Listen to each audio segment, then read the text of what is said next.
Monsieur le Président, mes chers collègues, si l'on en croit le compte-rendu de la réunion des ministres de l'Intérieur des États membres de l'Union européenne en date du 21 avril dernier, il n'y aurait même pas lieu de vous présenter mon rapport puisqu'il semble bien que les jeux soient déjà faits. Il faudrait aussi se poser une question essentielle, à savoir qui décide. Est-ce nous, les députés, élus pour représenter au Parlement européen nos différents pays, ou bien sommes-nous simplement aux ordres de la Commission et du Conseil européen? En effet, le commissaire européen aux migrations, M.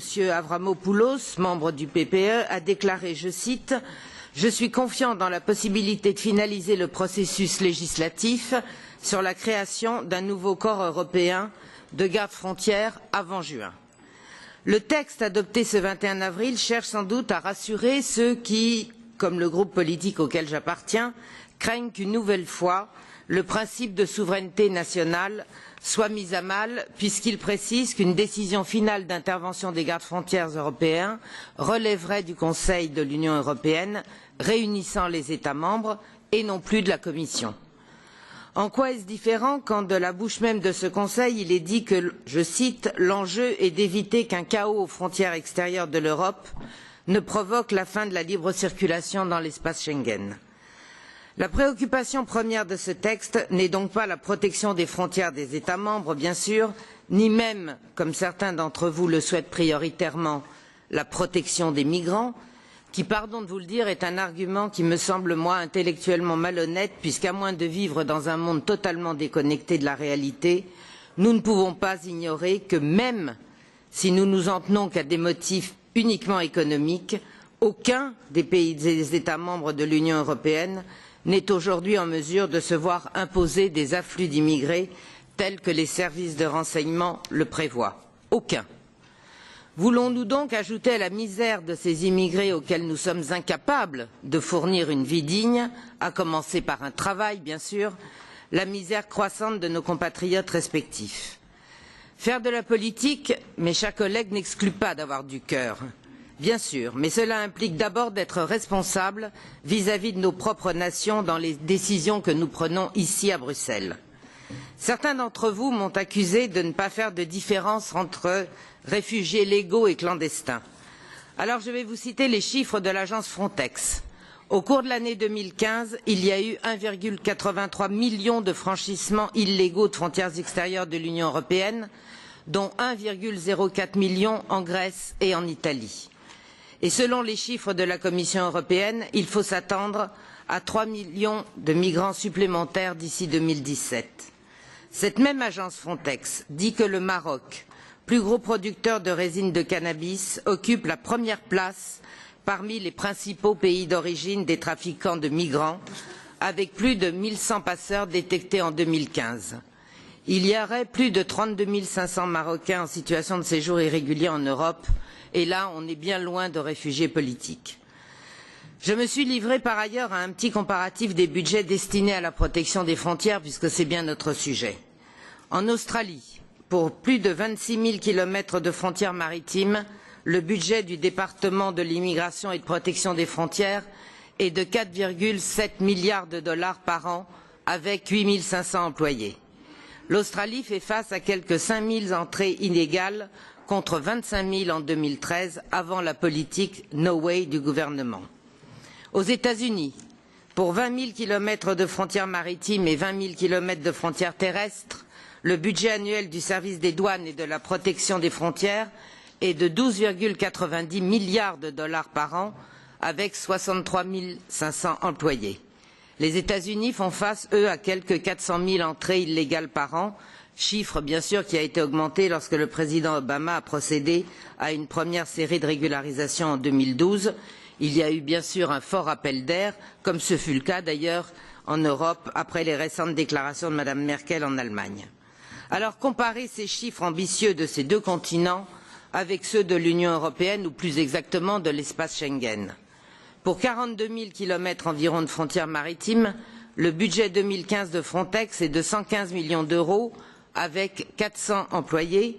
À l'horizon 2020, ce budget sera porté à 332 millions d'euros et les effectifs à 1000 permanents, plus une force d'intervention rapide de 1500 hommes fournie par les États membres.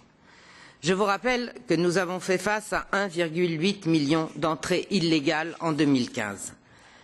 Ceci devrait suffire, mes chers collègues, à vous prouver, sinon à vous convaincre, que cette nouvelle agence n'est pas destinée à mettre en œuvre une politique ambitieuse de bonne gestion de nos frontières, pour reprendre les termes de Madame Bilbao, ici, qui elle-même a repris les propos de M. Timmermans, mais ne sera qu'un cautère sur une jambe de bois, car ce ne sera que reculer pour mieux sauter face à une crise qui ne fera que s'amplifier. Mon rapport n'est pas une attaque contre les migrants, et je déplore peut-être encore plus que certains d'entre vous toutes ces victimes quand je relis l'entretien de M. Brian Donald, l'un des responsables d'Europol, donné au journal The Observer en janvier dernier, dans lequel il dit que sur les 2 dernières années, 10 000 mineurs migrants ont été portés disparus. Il précise que pour la plupart, ces enfants seraient exploités dans des réseaux de prostitution. Alors je vous pose clairement la question. Voulez-vous continuer à encourager cette politique inconsciente et irresponsable d'immigration, ou voulez-vous mettre de côté parfois une idéologie et réfléchir honnêtement et sereinement à l'avenir de vos pays, de vos enfants et de vos petits-enfants? Posez-vous la question de savoir pourquoi tant de hâte à vouloir nous faire adopter ce projet de la Commission, alors qu'il nous engage vers des choix que moi je juge dangereux pour nos compatriotes respectifs, car ils nous retirent encore un peu plus de souveraineté nationale. N'aurions-nous pas eu besoin de davantage de réflexion, de réponse à des préoccupations somme toute légitimes? Nos pays sont menacés, tous, dans l'Union européenne. C'est pourquoi il nous faut laisser nos bons sentiments et ne pas oublier les déclarations de Frontex, qui a reconnu que les flux migratoires avaient été utilisés par l'État islamique pour faire venir un nombre indéterminé de terroristes en Europe. Vous pouvez tous y avoir accès en téléchargeant son rapport Risk Analysis 2016. Ni celle du chef de l'Office fédéral de la protection de la Constitution, service de contre-espionnage allemand, M. Maassen, qui reconnaît dans une interview au journal Welt am Sonntag que les services allemands ont commis une grosse erreur en croyant que l'État islamique n'utiliserait pas l'afflux d'immigrants clandestins pour infiltrer ses combattants en Europe, et que l'Allemagne se trouve aujourd'hui confrontée au plus gros risque terroriste de son histoire. Ne soyez pas dupes, l'espace Schengen expose désormais nos États à bien plus de dangers que de bienfaits. Il a été dit que par excusez-moi. Nous avons tellement été occupés à chercher des clés d'or pour sauver le monde que pendant ce temps-là, nous avons perdu la clé pour résoudre nos propres problèmes. Cette crise nous a montré que nous devons reprendre notre responsabilité vis-à-vis de nous-mêmes avant de nous préoccuper de réparer le monde autour de nous. Voilà un constat et une intention fort louables auxquels je souscris pleinement. Mais les solutions proposées par le Conseil et la Commission sont loin d'être à la hauteur de cette fameuse clé pour sauver nos nations avant l'Union européenne. Je terminerai en m'adressant tout particulièrement à mes collègues députés français, même si je n'en vois pas beaucoup, et particulièrement ceux qui appartiennent au PPE et aux Républicains en France. Nous nous devons de ne pas avoir un double discours. Certains d'entre eux expriment des opinions différentes ici au Parlement européen de celles qu'ils tiennent dans leur circonscription en France. Je serai donc particulièrement attentif à leur vote sur ce rapport. Mes chers collègues, une autre coopération qui respecte la démocratie et la souveraineté de nos peuples respectifs est possible, j'en suis convaincue. Et c'est celle-là qui préservera la paix sur notre continent et un mieux-être pour mes compatriotes et sans doute les vôtres. Je vous remercie. Danke sehr. Jetzt Wim van der Kamp. Merci beaucoup, Monsieur Wim van der Kamp. Dank u zeer. Ik wil op de eerste plaats mijn... Je vous remercie, Monsieur le Président. Je voudrais, pour commencer, remercier notre collègue pour son projet de rapport. Je la remercie pour le travail qu'elle a réalisé. Pour ce qui est du contenu de ce rapport, bon, il y a des commentaires à faire sur son contenu, mais je pense que c'est une bonne chose de constater que la situation dramatique des demandeurs d'asile, notamment dans la Méditerranée,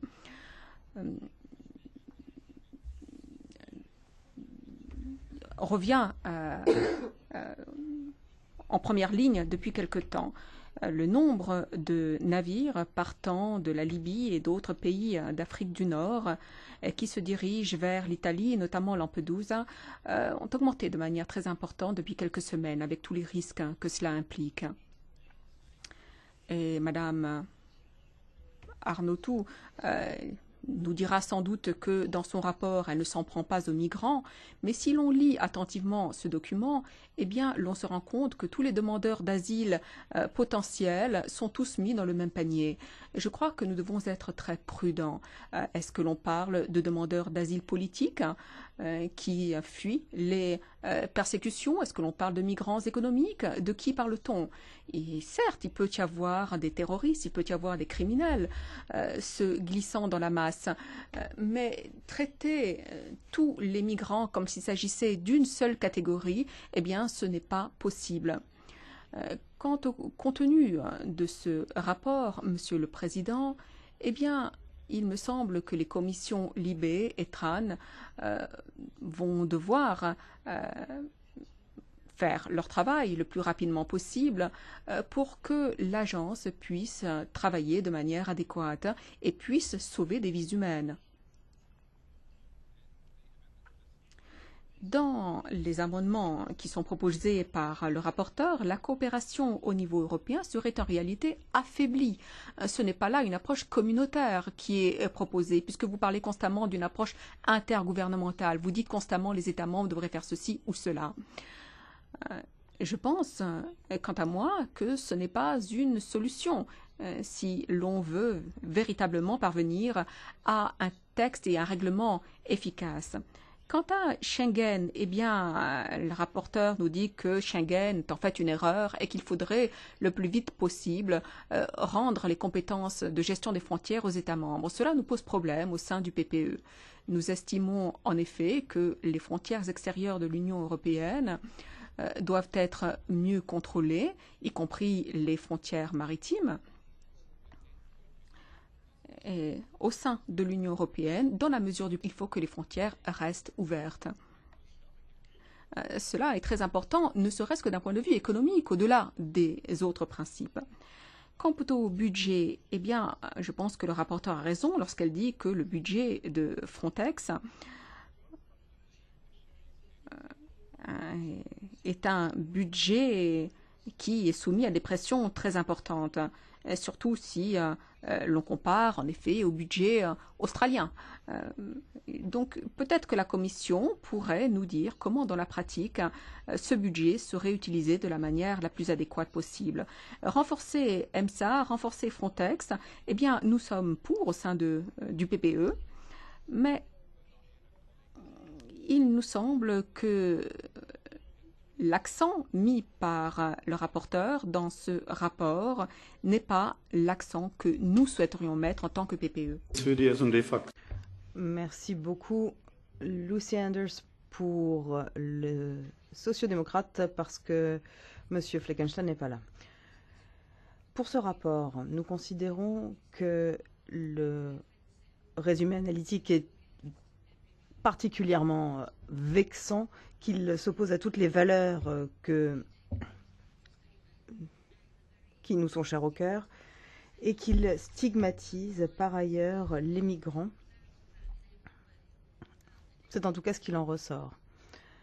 Le rapport va bien au-delà de son mandat et est certainement complètement déplacé pour un rapport de notre commission. D'un point de vue purement juridique, certaines parties sont peut-être difficiles à justifier. Certains points sont traités et ils ne devraient pas être traités par un règlement, comme notamment les campagnes de communication. Les sociodémocrates ont décidé de ne pas traiter avec le rapporteur et de voter contre l'ensemble de ce texte. Nous soutenons le texte de la Commission dans son état actuel. Nous considérons qu'il s'agit d'une approche constructive, pragmatique. Nous considérons que, comme l'expliquait mon collègue du PPE, que nous devons coopérer, évidemment.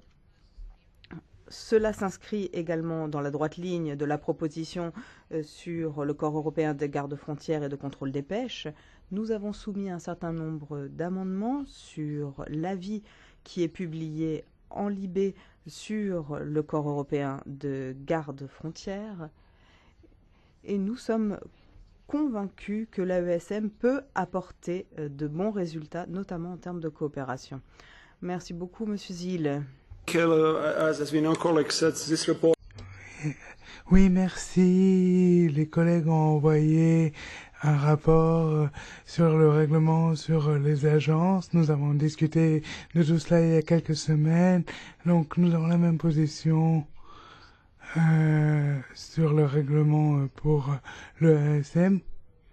Je voudrais simplement dire que manifestement, cette coopération et ces amendements ne veut pas dire que nous allons résoudre la crise et le problème, mais nous devons comprendre tous les enjeux. Nous devons conserver cette coopération et réellement pousser les pays qui sont en dehors des frontières de Schengen doivent réellement avancer. Et cela peut créer une situation où si on ne peut pas gérer ses propres frontières, cela pose problème. Et si on veut sauver l'espace Schengen avec des frontières intérieures, nous devons travailler à une meilleure sécurité sur les frontières extérieures. Et c'est pour ça que je pense que nous sommes sur la bonne voie avec ce rapport. Non pas un rapport, mais avec cette proposition de la Commission. Nous portons une attention particulière au principe de subsidiarité. Nous pensons que la proposition est assez équilibrée sur cette question. Et si les pays membres demandent des mécanismes de réallocation ou si il y a des doubles transferts, dans ce cas-là, il faudrait qu'ils acceptent le soutien des agences. Et également en ce qui concerne l'AESM. En ce qui concerne ce rapport en particulier, nous n'avons pas d'amendement à faire. Et nous ne pouvons pas soutenir les amendements de rapporteurs. Mais nous pensons que cette proposition de la Commission est équilibrée et qu'elle s'encadre, qu'elle entre dans le cadre des discussions que nous avons eues il y a quelques semaines. Merci beaucoup.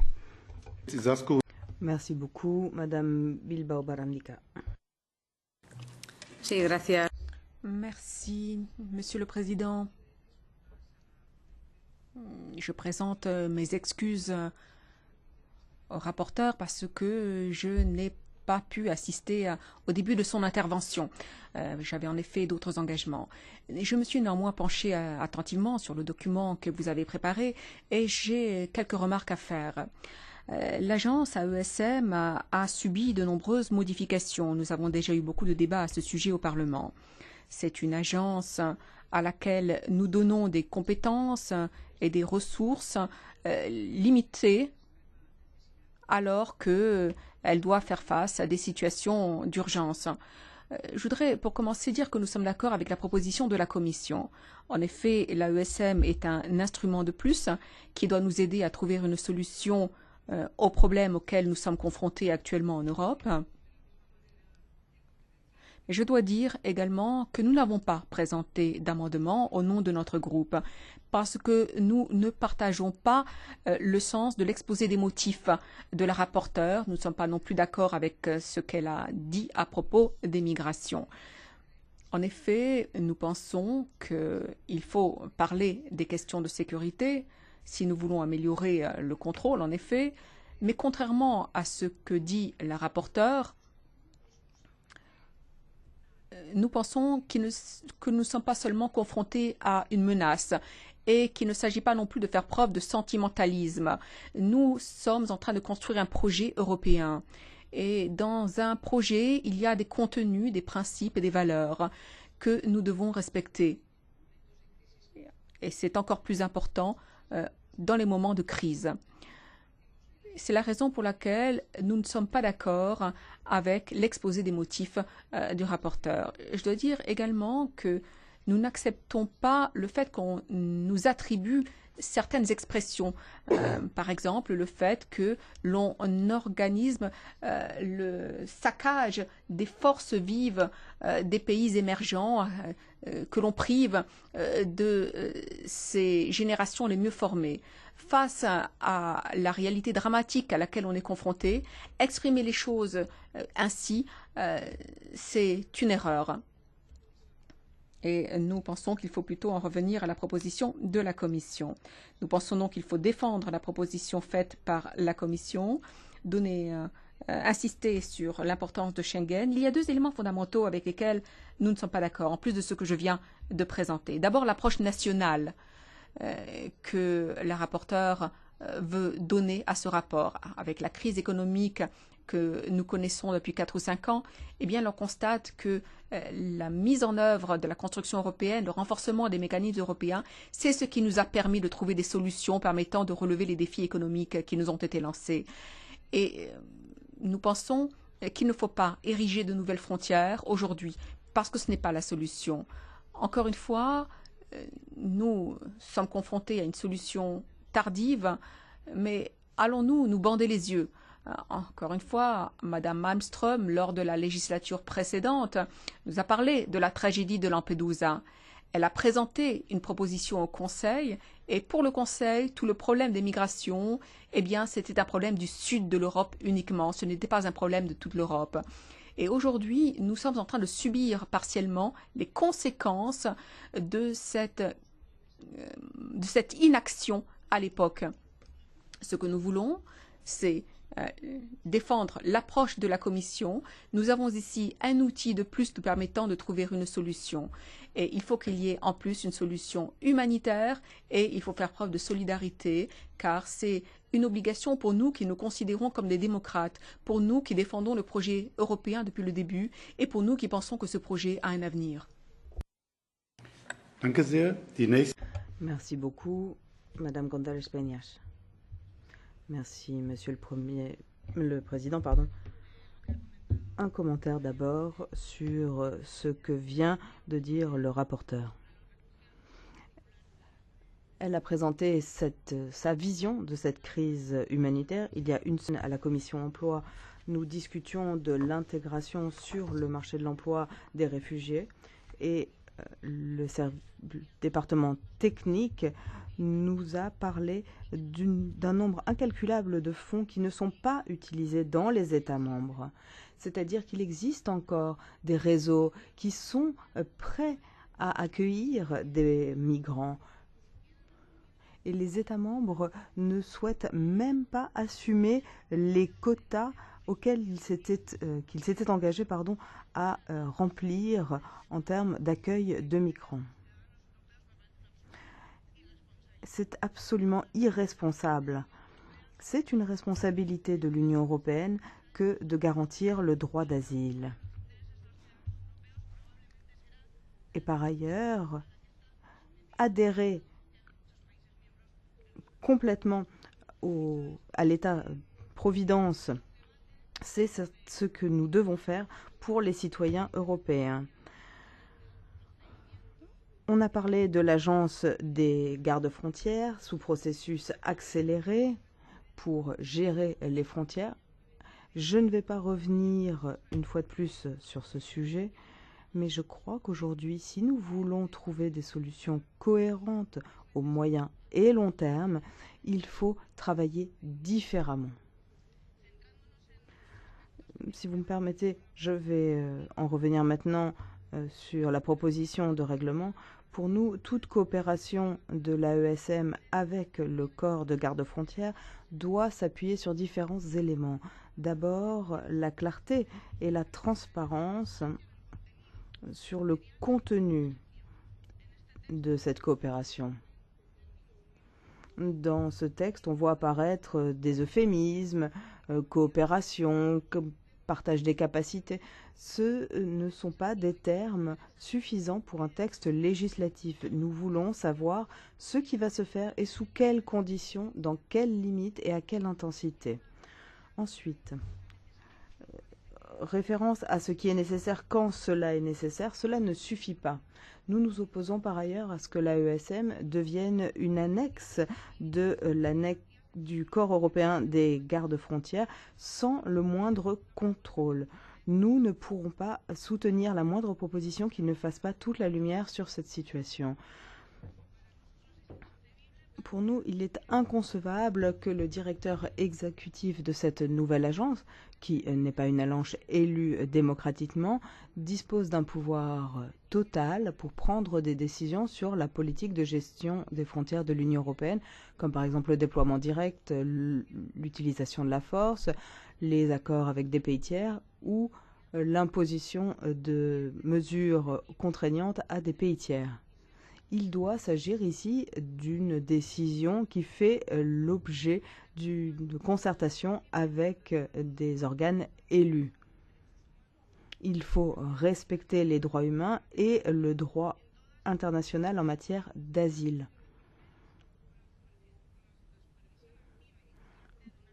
Par ailleurs, nous avons besoin de la supervision d'une agence indépendante. L'Union européenne a une responsabilité. Elle doit garantir le droit d'asile au titre du droit international. La question maintenant est de savoir comment nous pouvons assumer ce rôle. Enfin, un dernier mot, mais je crois qu'on en a déjà parlé. On parle de lutte contre les réseaux de traite des êtres humains. Il faut se souvenir que il y a un certain nombre de désinformations qui circulent. Les personnes qui tombent entre les mains de la mafia le font parce que ces mafias utilisent le désespoir de ces personnes. Alors je me tourne vers la Commission. Nous avions refusé cette proposition de la Commission, mais également le rapport du rapporteur. Il faut que notre commission des transports exige de l'Union européenne qu'elle respecte davantage l'état de droit. C'est absolument fondamental pour nous que l'on retrouve le chemin du respect des droits de l'homme et de l'état social. Merci beaucoup. Vielen Dank. Merci beaucoup, Keith Taylor.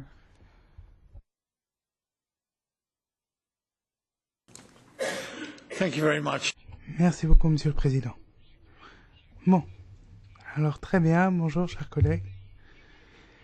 La Convention des Nations Unies sur les réfugiés de 1953 crée des obligations de la part des pays d'offrir un refuge aux personnes qui sont obligées de quitter leur pays si elles ont peur de persécutions, qu'elles soient politiques ou religieuses ou de tout autre type. Et le rapporteur nous dira peut-être que l'ONU n'est pas l'endroit où doivent se régler les problèmes du monde. Mais en fait, je dirais à ma collègue que Dieu merci, la majorité des personnes qui siègent ici essayent vraiment d'aider à solutionner les problèmes du monde. Et face à cette situation très malheureuse, elle a donné la même opinion dans son rapport sur l'agence des gardes-côtes et des gardes-frontières. Donc, il faut souligner ici que l'exposé des motifs, qui est le même que l'opinion précédente, et en large partie ne traite pas de la politique de transport maritime, mais répond de manière agressive et souligne des réponses inadéquates à la question des quotas en mer Méditerranée. Et c'est inacceptable. C'est inacceptable d'un point de vue politique également. Et donc nous insistons fortement sur le fait que cet exposé des motifs est réellement problématique. Et en ce qui concerne les amendements proposés, 6 ne traitent pas de la politique des transports. mais plutôt traite de la politique migratoire discriminatoire. Nous voulons présenter des amendements à la proposition de la Commission pour améliorer cette proposition. Et nous rejetterons tout le rapport tel qu'il est proposé par la rapporteure. Merci. Rosa D'Amato. Merci beaucoup, Madame D'Amato. Merci. Ancora una volta mi ritrovo a commentare questo draft della collega del Fronte Nazionale e ancora una volta mi trovo basita leggendo alcune frasi che esprimono concetti per noi che sono qui expriment des concepts qui me semblent absolument erronés.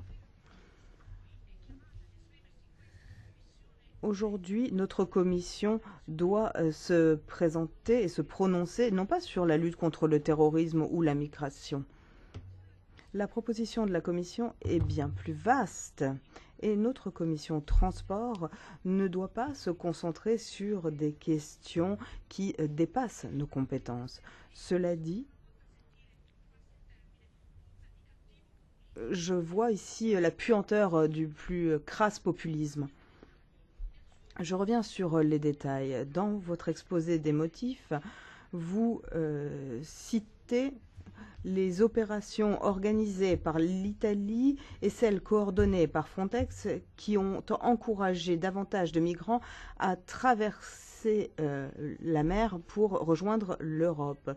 Cela a favorisé l'immigration clandestine et la traite des êtres humains et c'est la cause de davantage de naufrages. Alors, je suis désolée, madame, mais comment osez-vous dire une chose pareille? Vous citez l'Italie, vous la pointez du doigt. Vous dites que le trafic des êtres humains, c'est normal. C'est absolument inconcevable. Ce n'est pas possible de retrouver des choses pareilles dans un rapport qui doit être ensuite avalisé par tout le Parlement. Les chiffres que vous nous donnez, nous les connaissions en général, notamment ceux de Frontex, de l'ONU.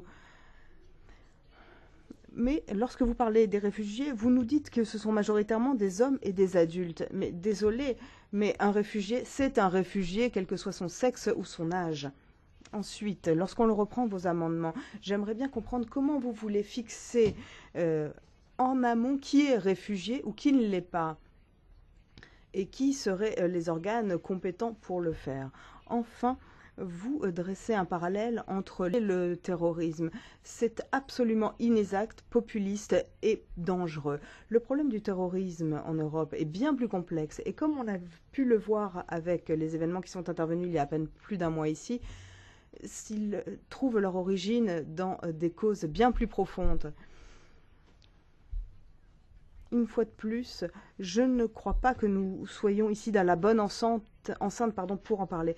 Nous devons nous concentrer sur comment améliorer la proposition de la Commission et nous verrons s'il est nécessaire de proposer des amendements sur votre rapport. Merci.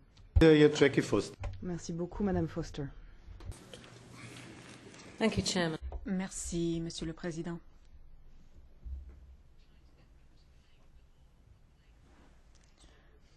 Bon, je pense qu'il faudrait essayer d'en revenir au but et ne pas nous éparpiller. L'objectif de ce rapport, il n'est pas aussi simple qu'on pourrait le croire. Pour ce qui est des compétences élargies de l'AESM, eh bien, il y a certains problèmes très particuliers auxquels nous risquons d'être confrontés. Le partage d'informations, mais également le partage des équipements. Cela va bien au-delà des compétences de l'AESM qui en fait doit surtout garantir la sécurité.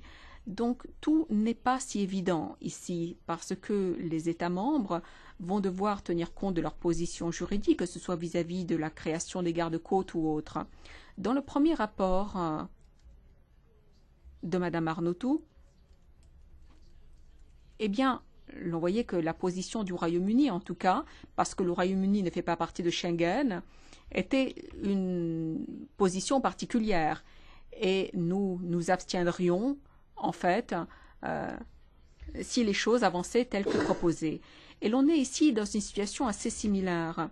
Mais je pense que le Royaume-Uni n'est pas le seul. Quelqu'un est debout devant moi et je ne vous vois plus, Monsieur le Président.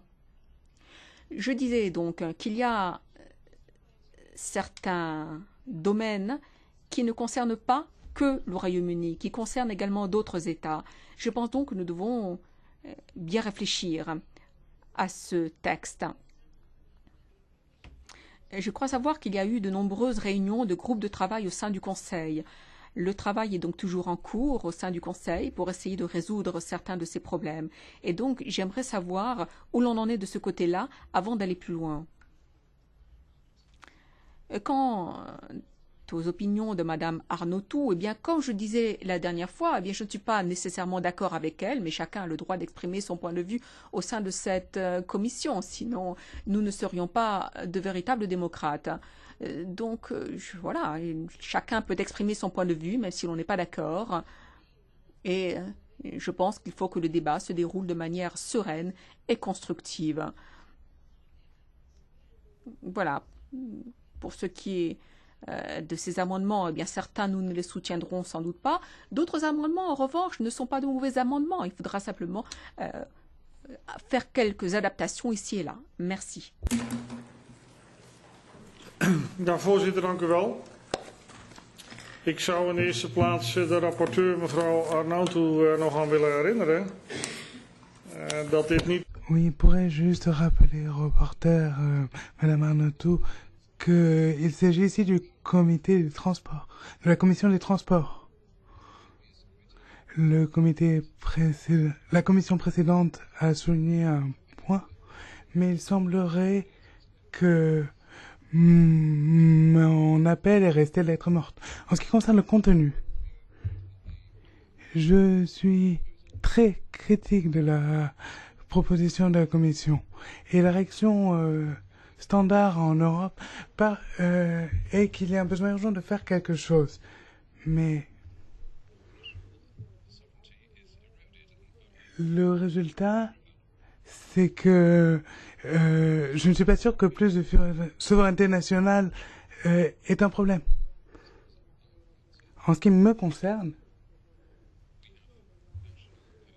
nous avons des gardes-côtes au niveau national, différentes agences, notamment Frontex et l'AESM et les organes nationaux peuvent être soutenus dans leurs travaux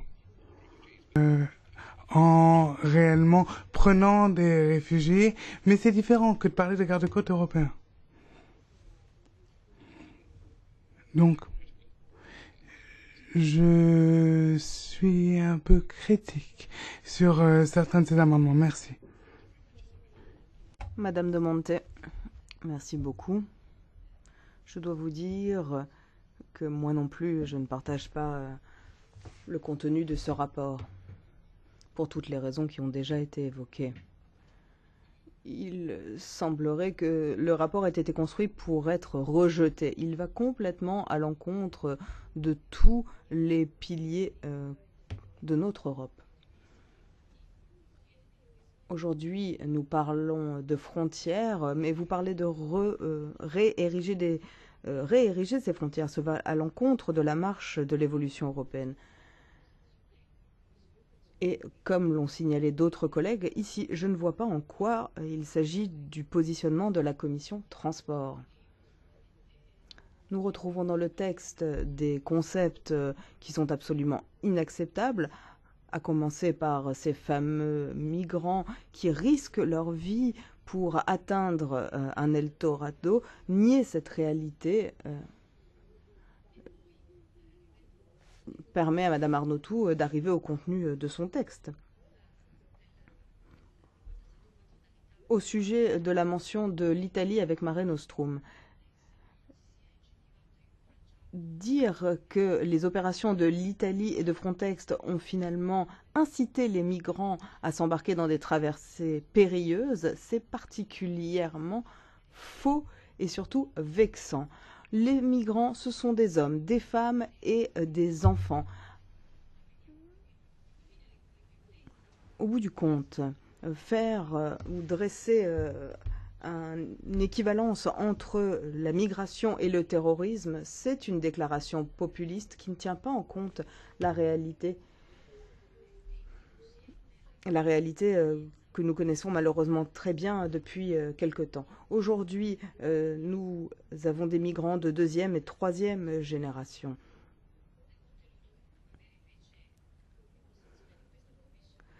Notre commission devrait se prononcer ici et il aurait fallu peut-être rappeler que la mise en place de barrières est complètement contraire à tout ce qui pourrait favoriser notamment le commerce.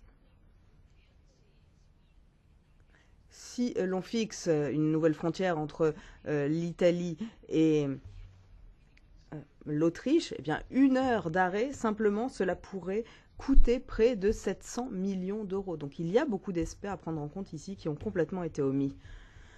Merci beaucoup, Monsieur Riquet. Juste un petit mot, Monsieur le Président. En français, j'ai soulevé l'attention particulière de Madame Arnautou. Sans revenir sur ce qui a été dit, je partage beaucoup de ce qui a été dit sur les migrants, leur qualité, les égarements parfois en dehors du sujet, etc. Mais je voudrais simplement souligner quelque chose qui me paraît quand même assez étonnant.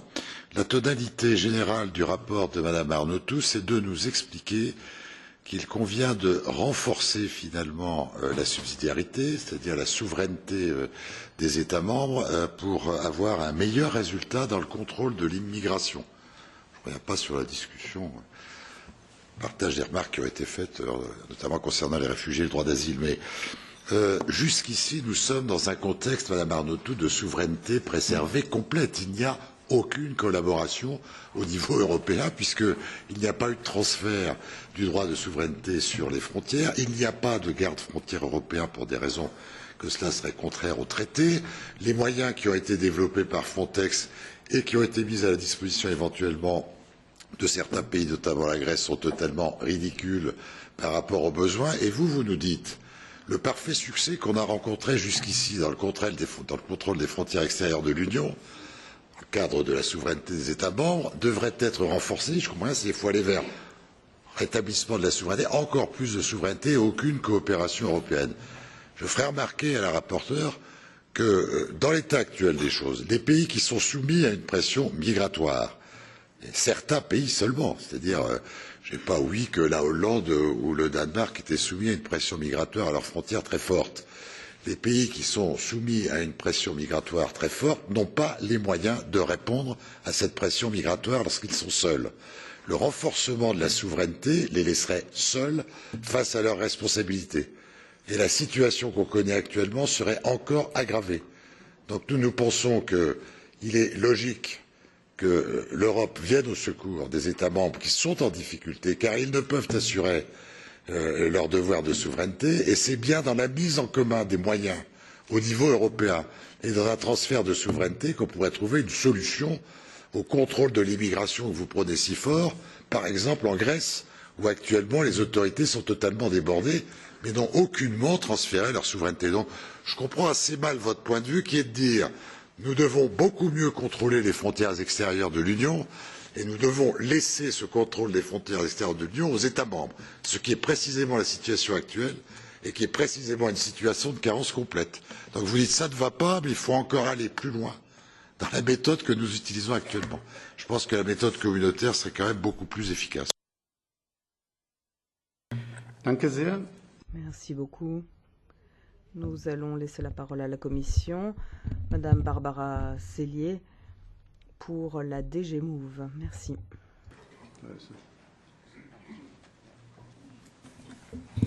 Yes, thanks a lot. If you allow me, Merci. Si vous me le permettez, je me concentrerai sur le transport maritime et la proposition AESM, bien que le débat ait abordé aujourd'hui d'autres sujets. Pour ce qui est de la proposition AESM, eh bien, je rappelle qu'il ne s'agit pas ici de contrôle des frontières, il s'agit de renforcer la coopération pour les fonctions de garde-côte.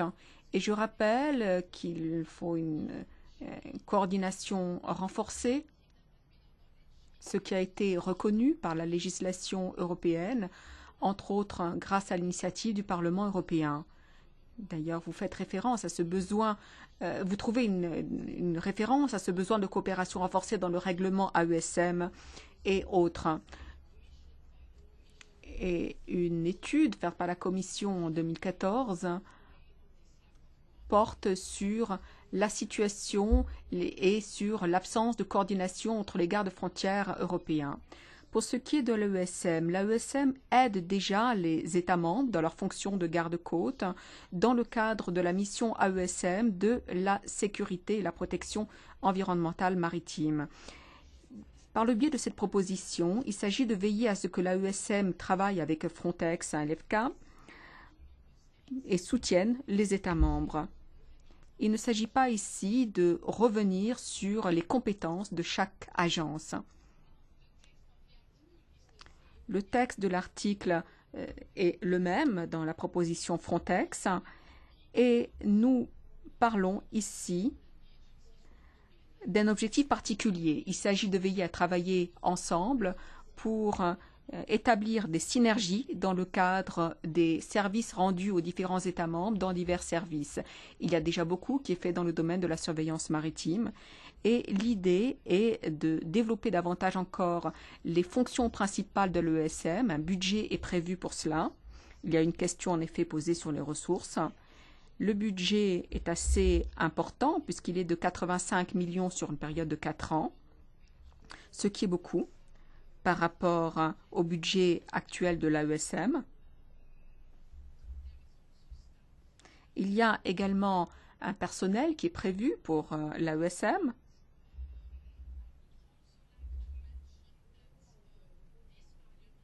Et je souligne également que le Parlement européen a proposé un projet pilote pour l'année 2016 pour que les agences, justement, travaillent ensemble dans le domaine des gardes-côtes. Et enfin,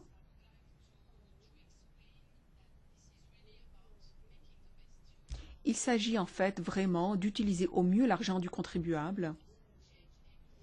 Il ne s'agit pas de modifier la manière dont les agences sont dirigées. Et pour ce qui est de l'AESM, il ne s'agit pas de modifier ses compétences ni de prévoir une intégration supplémentaire au niveau de l'Union européenne pour ce qui est du rôle des gardes-côtes. Madame Arnautu. Je vais essayer de répondre rapidement à chaque interlocuteur. Monsieur Van den Kamp, vous nous dites que la situation dramatique sur les migrants revient en première ligne. Oui, bien sûr, mais vous dites une contre-vérité en disant que je ne fais pas de différence entre les demandeurs d'asile politiques ou pas. Pas du tout. Et d'ailleurs, je vous engage à relire même l'intervention que je viens de faire tout à l'heure, où effectivement, je fais bien sûr, mais d'ailleurs beaucoup d'autres à ma place font la différence entre les vrais demandeurs d'asile et les réfugiés qui ne sont pas des réfugiés politiques. Donc je ne traite pas tous les migrants dans une seule catégorie, c'est absolument faux.